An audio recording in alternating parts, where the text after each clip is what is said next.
Good morning, students. Welcome to online classes provided by MDN Public School Kalar. सभी विद्यार्थी ध्यान दें। जैसे कि आपको पता है कि क्लास 11 हिस्ट्री डिस्कस करेंगे नाउ आज पार्ट 4। आप बहुत सारे विद्यार्थियों को देखा गया है कि वो पूरी की पूरी वीडियो नहीं देखते और वो क्या करते हैं, एक दो मिनट की देखकर उसको कर देते हैं। वो समझते हैं कि उनके लिए बोरिंग लगता है। क्यों लगता है? कि उनमें नए नए नाम है, उन्होंने कभी सुना नहीं है। क्यों +1 में आने के बाद एक SST 10 तक पढ़ते तो आके +1 में चेंज हो जाती है। तो मैं सभी विद्यार्थियों से कहना चाहता हूं कि एक तो सभी विद्यार्थी डिस्क्रिप्शन बॉक्स में जाकर अपनी पिछली प्रीवियस का वीडियो लिंक जरूर देखें, क्योंकि जो भी पॉइंट आगे करवाया जाता है वो प्रीवियस वीडियो के ऐसे ही लिंक से होता है।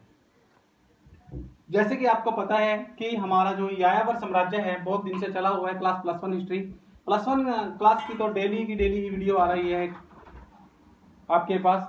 क्योंकि जो ये सिलेबस है आपसे रिलेटेड है, बिल्कुल यायावर साम्राज्य एक इंपॉर्टेंट चैप्टर चला हुआ है। हम एक बार डिस्कस करते हैं। Yesterday will be discuss. हमने क्या डिस्कस किया होगा? हमने कल डिस्कस किया था कि चंगेज खां के जीवन के बारे में। क्या क्या थे बेटा? वो एक यायावर साम्राज्य के संस्थापक थे। उन्होंने नींव रखी। उनका समय सारणी पता लगी, कब से कब तक क्या किया। उनके बचपन का नाम पता लगा, कौन क्या था। Stand up. क्या नाम था बचपन का? बता। कल पढ़ा है बेटा आपको।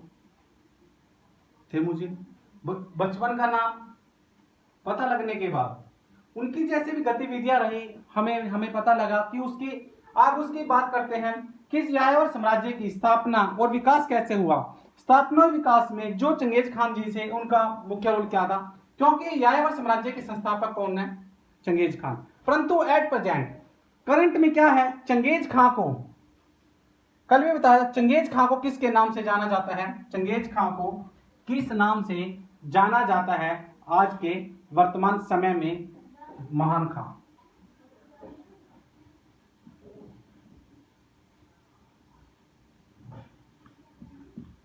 वेरी वेरी इंपॉर्टेंट कि मैंने क्या डिस्कस किया कि करंट में चंगेज खां को किस नाम से जाना जाता है वर्तमान में मान खां। आप पढ़ते हैं हम चंगेज खां की युद्ध नीति व विजय। 1227 ईस्वी तक चंगेज खां, ये 1227 से पहले एक सन लिखना चाहिए। आपकी पुस्तक में नहीं लिखा हो तो सभी विद्यार्थी इसको अंडरलाइन करके लिखे। जो ये सन आएगा बेटा 1205 से लेकर 5 ईस्वी से 1227। समझ गए? ये क्वेश्चन में स्टार्टिंग में उन्होंने 27 दे दिया, लेकिन उसने उसके बीच का समय नहीं दिया कि कब से कब तक की ये बात चलेगी। ये बात चलती है लगभग 22 ईयर्स। 1205 ईस्वी से लेकर 1227 में इसमें पढ़ेंगे कि चंगेज खान की जो युद्ध की नीति थी और विजय थी वो क्या थी, और इसके अंदर महत्वपूर्ण रोचक तथ्य क्या क्या रहे होंगे। एज नाउ डिस्कस 1205 ईस्वी से 1227 ईस्वी तक का चंगेज खां का जीवन, जो चंगेज खान है उनका जीवन सैनिक अभियानों व सफलताओं का जीवन था। अर्थात सैनिक अभियानों से जुड़ा था और हर जगह सफलता ही सफलता लिखी थी और सफलता का जीवन भी वह महसूस कर रहे थे। उसने जीवन में किसी तरह की असफलता नहीं पाई। अर्थात हर वक्त उसने क्या किया? स्ट्रगल किया। कल भी पढ़ा था, मेहनत करते रहे, वो आगे से आगे विकास करते रहे। उसीलिए उसने क्या कहा? उन्होंने अपने जीवन में कभी भी असफलता नहीं पाई, अर्थात वो कभी भी असफल नहीं हुए। राइट? इन विजय अभियानों के बारे में, जो ये विजय अभियान थे, इनके बारे में जानने से पहले हम उसकी युद्ध नीति के बारे में बात करेंगे। जो उसकी विजय थी उसको जानने से पहले हम इसकी जो युद्ध की नीति थी उसके बारे में विचार करेंगे, क्योंकि यह उसकी सफलता का केंद्र बिंदु था। क्या था? जो उसकी युद्ध की नीति थी बेटा, वही उसकी सफलता का मुख्य केंद्र था। जो उसकी युद्ध नीति थी, फर्स्ट है बेटा चंगेज खान की सफलता का श्रेय, जो चंगेज खान है उसकी सफलता का श्रेय उसकी कुशल युद्ध नीति, उसके कुशल अर्थात वो उसमें एक्सपर्ट था, उस कुशल युद्ध नीति को जाता है। इसकी मुख्य बातें निम्नलिखित थी। सबसे पहली मुख्य बातें क्या थी बेटा, वह कबीले में तालमेल को बहुत महत्व देता था, अर्थात वो क्या करता था, जो ट्राइब थे, कबीले के लोग थे, उनमें एक आपस में तालमेल की भावना को अधिक बढ़ावा देता था। क्यों? उसका पता था अगर हमें यूनियन या तालमेल होगा तभी हम कहीं पर सफलता प्राप्त जल्दी करेंगे। आप उदाहरण के लिए देख लें, अगर हमारे बीच कहीं पर मतभेद होगा तो आप सफलता जल्दी प्राप्त करेंगे नहीं, हम कभी भी सफलता जल्दी प्राप्त नहीं करेंगे। हम कहां पर करेंगे? जब हमारे कबीले के लोगों के अंदर एक तालमेल समन्वय बना रहेगा और महत्व होगा, तभी हम एक उसमें तालमेल को महत्व देंगे। वह कबीले के सभी सदस्यों को बहुत अधिक सम्मान देता था, अर्थात कबीले के जितने भी सदस्य होते थे, मेंबर होते थे, उनका बहुत अधिक आदर करता था और सम्मान भी देता था, तथा लूट मार में उन्हें बराबर की हिस्सेदारी भी देता था। अर्थात क्या करता था, जो कबीले के लोग थे उनको सबको एक जैसा सम्मान देना, और जो कहीं पर वो लूट मार करते थे वो अकेला नहीं रखता था, सबको बराबर का दर्जा देता था, अर्थात सबको बराबर की हिस्सेदार रखता था। कौन? Genghis Khan. खास बात क्या थी कि वो कबीले के लोगों में तालमेल बनाए रखता था, अर्थात वह कबीले के सभी सदस्यों को एक समान समझता था और जितना भी लूटमार होता था उसकी बराबर की हिस्सेदारी सभी को देता था। वह सैनिकों को प्रशिक्षित करना जरूरी समझता था, अर्थात तो क्या ना क्या चाहता है भी, जो सैनिक है उसको प्रशिक्षित करना जरूरी समझता था, क्योंकि प्रशिक्षण देने के उपरांत वह उनकी योग्यता, अनुशासन व ईमानदारी की परीक्षा लगातार लेता रहता था। उसने क्या कहा, वह सैनिकों को प्रशिक्षित करना जरूरी समझता। क्यों करना चाहता था? वो शिक्षित इसलिए करना चाहता था कि जब वो उसको किसी चीज की ट्रेनिंग देगा तो उसके बाद जो उनकी योग्यता है और जो अनुशासन है और जो उनकी ईमानदारी है उसकी परीक्षा ही वो लगातार लेता रहता था। इसके बाद उसने क्या क्या किया, वह युद्ध के मैदान में, अब सुने सभी विद्यार्थी, वह युद्ध के मैदान में भी भिन्न प्रकार की नीति व कूटनीति बनाता था। क्या बनाता था? नीतियां और कूटनीति बनाता था।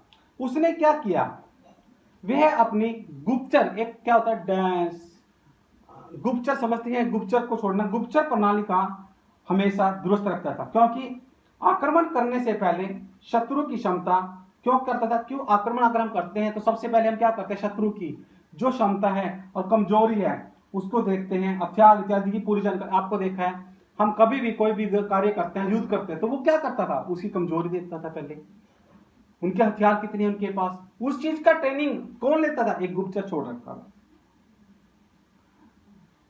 हथियारों के निर्माण, खरीद व रखरखाव के मामले में वह कभी समझौता नहीं करता था। वो क्या था, जो हथियार थे और उसके रखरखाव के लिए भी मामले में कभी समझौता नहीं करता था, क्योंकि उनके पास एक बहुत बड़ी कमान थी। क्या थी? कमान, जिसके एक साथ 30 तीर चल सकते थे, अर्थात कमान समझते हो आप बेटा, जो जिसमें से धनुष बाण निकलते हैं, कमान जो पीछे लगाई जाती है, जैसे कि उसमें से 30 धनुष बाण एक तरफ निकल सकते थे। अब पढ़ने के बाद पता लगा कि इसके कुछ मुख्य इंपॉर्टेंट रोचक तथ्य भी रहे हैं, अर्थात रोचक तथ्य भी रहे हैं। जो इसके रोचक तथ्य रहे हैं हम आज पढ़ते हैं। मंगोल पानी को बहुत पवित्र मानते थे। कौन? सभी विद्यार्थी अंडरलाइन कर लें, क्वेश्चन 1 नंबर का पूछा जाता है कि कौन से लोग पानी को पवित्र मानते थे? मंगोल पानी को पवित्र मानते थे, इसलिए वे इसे मात्र पीने के लिए प्रयोग करते थे। क्या हुआ कि वो क्या करते थे, सिर्फ इस पानी का प्रयोग पीने के लिए करते थे तथा जीवन भर क्या करते थे, बिना स्नान किए रहते थे। वेरी इंपॉर्टेंट क्वेश्चन है, वेरी इंपॉर्टेंट रोचक, ये जो रोचक तथ्य लिखे जाते हैं या रोचक टिप्पणी लिखी जाती है हर बात, इनका एक एक पॉइंट बड़ी सोच समझकर लिखा जाता है और सभी विद्यार्थी अपना ध्यान से लिखे कि क्या क्या बातें इसमें क्या समझाया गया है। खास बात क्या थी इस पहले पॉइंट में कि मंगोल पानी को पवित्र मानते थे, सिर्फ वो पानी का प्रयोग कहां करते थे? पीने के लिए। लेकिन वो बिना नहाए भी जीवन भर बिना नहाए स्नान किए रहते थे। वेरी इंपॉर्टेंट लाइन थी, खड़ो स्टैंड अप। क्या इंपॉर्टेंट लाइन थी? कि वो बिना पानी बिना स्नान किए अपना जीवन व्यतीत करते थे, जीवन भर बिना स्नान किए रहते थे। कौन? मंगोल वासी। ये सोचने की बात है बेटा। अब कहते हैं चंगेज खां बर्फ की जमी हुई नदी को, अर्थात कल भी ये बात आई थी शायद थोड़े से पॉइंट्स में, चंगेज खां बर्फ की जमी हुई नदी को मारक के रूप में प्रयोग करता था। चंगेज खान क्या करता था? जो नदी बर्फ की जमी हुई होती थी उसको अपना रास्ता बना लेता था, अर्थात मारक के रूप में प्रयोग करता था।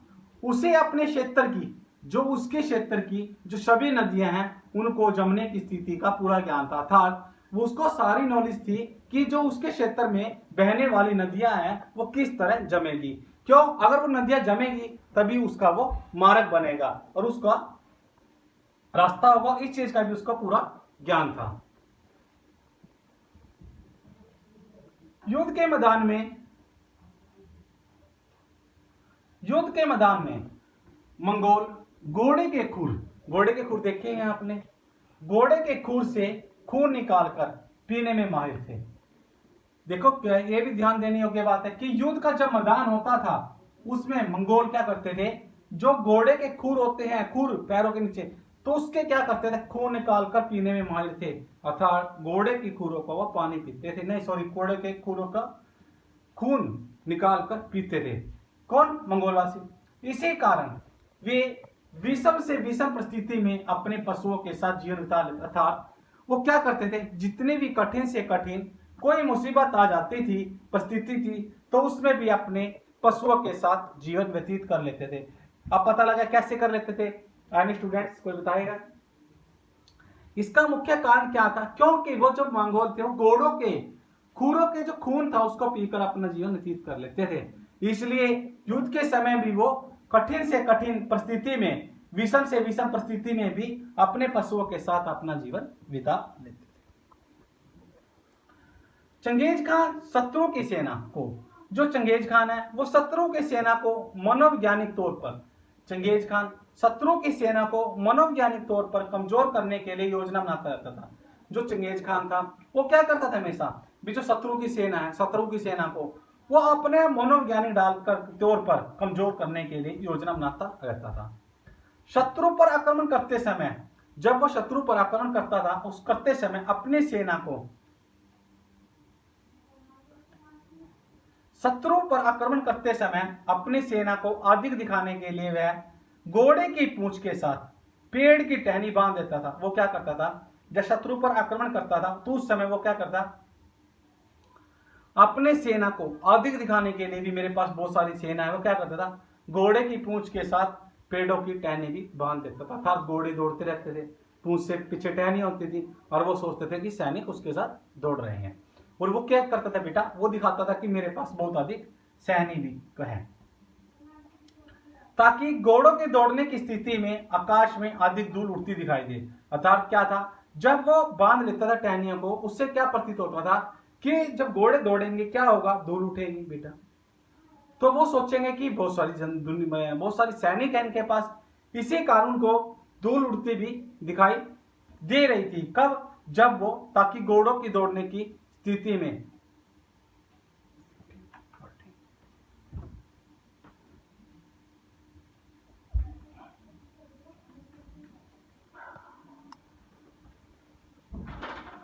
अब हम एक बार देखते हैं कि जो चंगेज खान की युद्ध नीति में विजय है, हम पहले डिस्कस करेंगे कि ये समय कब से कब तक का था।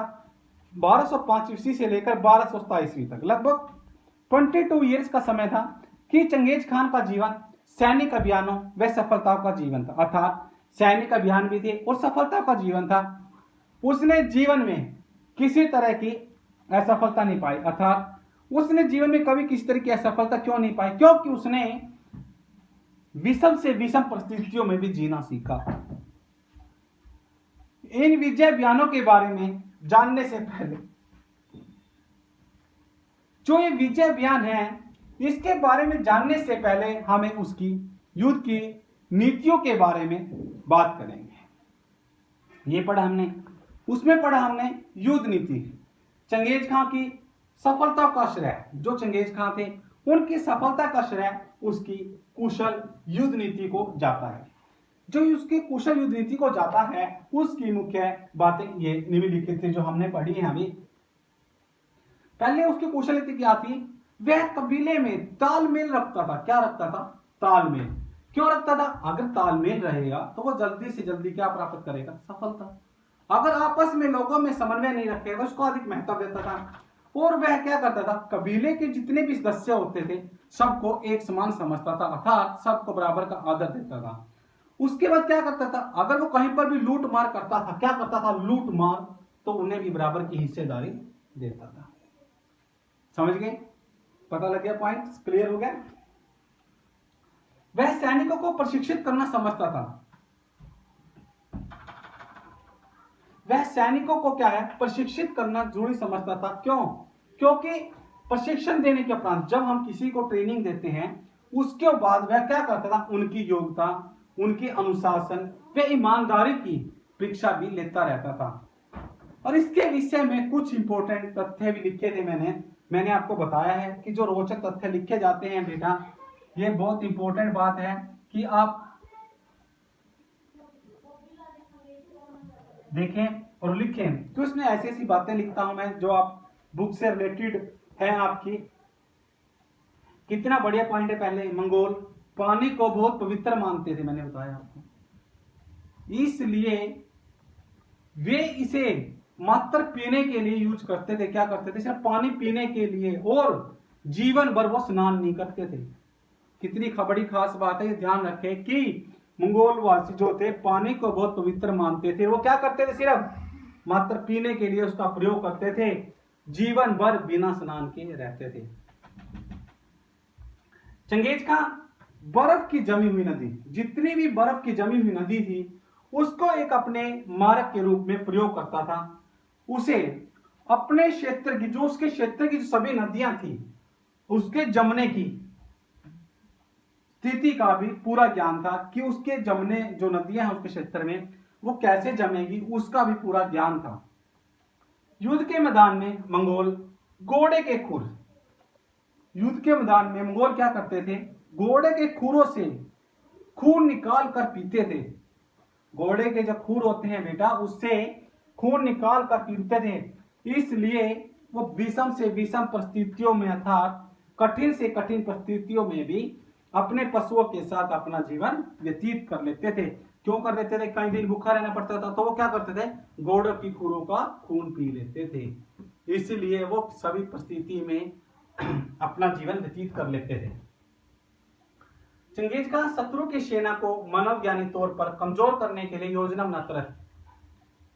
बनाता रहता था।